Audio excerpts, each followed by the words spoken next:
In our first 2 episodes, we've been building the foundation. We've explored why the question is the most important tool in appreciative inquiry.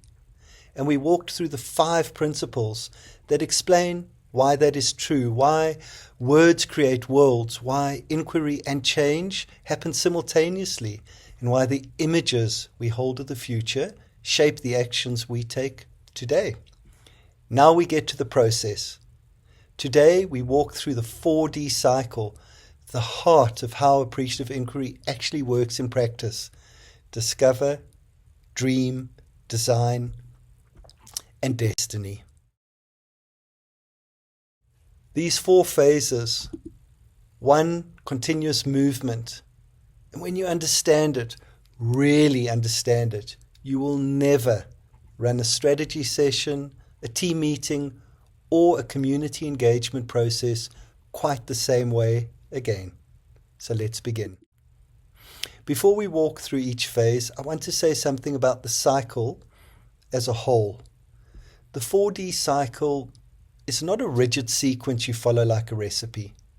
It is a way of thinking about change, an orientation that can be applied in a 2-hour workshop, a 6-month organizational transformation, a one-on-one coaching conversation, or a community development process. The shape is always the same. The scale varies enormously. And here is the most important thing to hold. Every phase flows from that starting point. You're not diagnosing a problem and prescribing a cure. You are finding what is already alive and building a future from there. Now, many practitioners today also speak of a 5th D, define, as a step before discovery, where you choose the affirmative topic that will focus the inquiry. We'll touch on that briefly, but for the purpose of this introduction, we'll stay with the original 4 Ds, which are the engine of the process. So the discovery phase is about one thing, finding the positive core. The positive core is the collection of strengths, capabilities, stories, and moments of excellence that already exist in any organization, team, or community, often unseen, undervalued, or untold. Discovery is the process of surfacing it. The primary tool of the discovery phase is the appreciative interview. Unlike a traditional interview that asks, what are your biggest challenges or what's not working? The appreciative interview asks people to tell the stories of their peak experiences, the moments when they were most proud, most energized, most effective, most connected. Tell me about a time when this team was at its absolute best. What made that possible? Who was involved? What conditions existed? What do you value most about being part of this organization? Without being humble, what are the core strengths you bring to this work? These are not leading questions fishing for predetermined answers. They are genuine invitations to story. And something remarkable happens when you ask them at scale. When 50 people in an organization are interviewed using appreciative questions, or 200 or 500, the stories that surface begin to reveal patterns, recurring themes, moments of excellence that point towards something structural, something that can be deliberately cultivated. Those themes, what we sometimes call the life-giving forces of the system, become the raw material for everything that follows. And a note for practitioners, the discovery phase is also where much of the relational magic happens.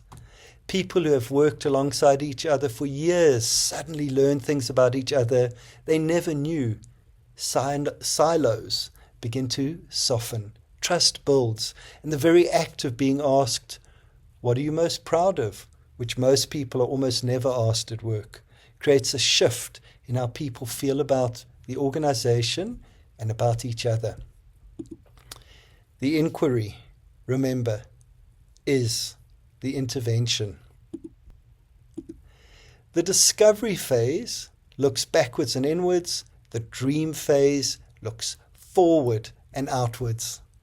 Now, having surfaced the positive core, having seen what the organization or community is capable of at its best, we ask a different question.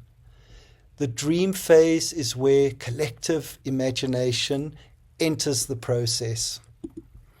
And I want to be clear about something.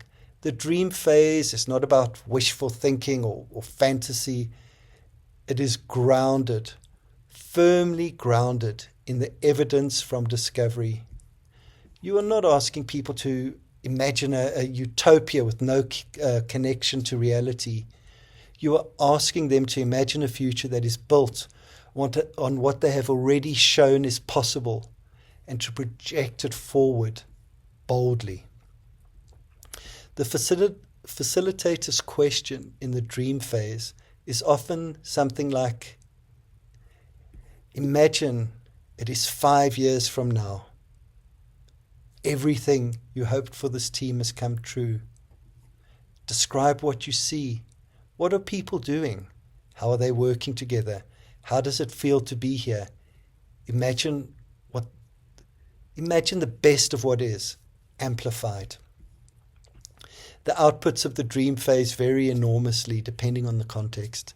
In a large organizations, groups might create visual collages, write narratives in the present tense, as if the future has already arrived, produce metaphors, or present theatrical themes or scenes. In smaller settings, they might write a single vivid paragraph. In a coaching conversation, they might sit with the question for a long moment and then begin to speak. What matters is not the format. What matters is that the dream is grounded, rooted in the evidence of discovery, shared, co-created across the group, not handed down from the top, and bold, genuinely aspirational, not a restatement of what already exists. This is also where provocative propositions begin to emerge, and we'll come back to those in a moment. One more thing about the dream phase. Research consistently shows that when people hold a vivid, shared, positive image of the future, a dream they have helped to create in their own words, they act differently. They make decisions differently. They notice different things. They become more resilient when things are hard. The dream is not decoration. The dream is a strategic tool. Now we move from vision to architecture. The design phase brings together the evidence from discovery and the aspirations from dream and asks, how do we build this? This is where provocative propositions take center stage. A provocative proposition is a statement about the organization as if the dream were already real. It is written in the present tense, grounded in the evidence from discovery, and bold enough to stretch the system beyond its current state. Here's an example. Imagine a school that has been struggling with staff morale. In discovery, interviews revealed a recurring theme. Teachers felt most alive and effective when they had genuine autonomy over their curriculum and trusted relationships with their colleagues. In Dream, a shared vision emerged of a school where every teacher is a leader and every classroom is a site of professional learning. A provocative proposition for the design might be written as, at Field Center for Entrepreneurship, every teacher is both a learner and a leader. We design our work together, trusting each other's expertise, taking creative risks, and growing through each other's examples. That statement is not a wish. It is a design specification. It tells you what structures you need to build, what decision-making processes need to change, what or induction looks like. So what induction looks like, how meetings are run, how performance conversations happen. Provocative propositions are design specifications written as if the future is now. The design phase also involves what we call social architecture, the deliberate design of the relationships, processes, systems, and structures that will make the dream possible. Who needs to be connected to whom? What decisions need to be pushed closer to the people doing the work? What practices need to be retired? And what new ones need to be invented? These are design questions, and in Appreciative Inquiry, they are always answered together by the people who will live in the system being designed. This is not top-down strategy. It is co-creation. The final phase is something called destiny, and sometimes delivery or deploy. The name varies, but the intention is always the same. Destiny is where the work becomes real. In the first 3 phases, if they have gone well, something has already shifted. People have told their best stories, they've built a shared vision, they've designed the structures to support it. There is energy, ownership, and momentum. Destiny is about sustaining that momentum, not just in the days after a workshop, but in the months and years of ordinary work that follows. This is where traditional change processes most often fail. The strategy retreat produces brilliant ideas. The report is beautifully written, and then people go back to their desks. The urgent crowds out the important, and 6 months later, very little has changed. Appreciative Inquiry addresses this by building accountability and ownership into the process, rather than tacking them on at the end. In the destiny phase, participants make personal and collective commitments, not grand proclamations, but specific named, embodied choices. I commit to starting every team meeting with an appreciative check-in. Our team commits to holding a monthly story sharing session. The organization commits to building our next strategic plan on an appreciative inquiry process. Destiny is not the end of the cycle. It is the beginning of the next one. And here is perhaps the most important thing about the destiny phase. It is not the conclusion. The 4D cycle is a cycle, deliberately so. The actions taken in destiny create new experiences, new stories, new evidence of what is possible, which feeds back into discovery, which generates new dreams, which leads to new design. The organization, the community, the team becomes a living system of continuous appreciative inquiry. Not a one-off intervention, but a new way of operation.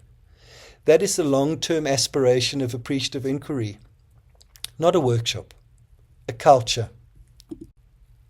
So let's hold the full cycle together. Discover, find what is already working. Surface the stories, the strengths, the life-giving forces. Build the positive core. Dream.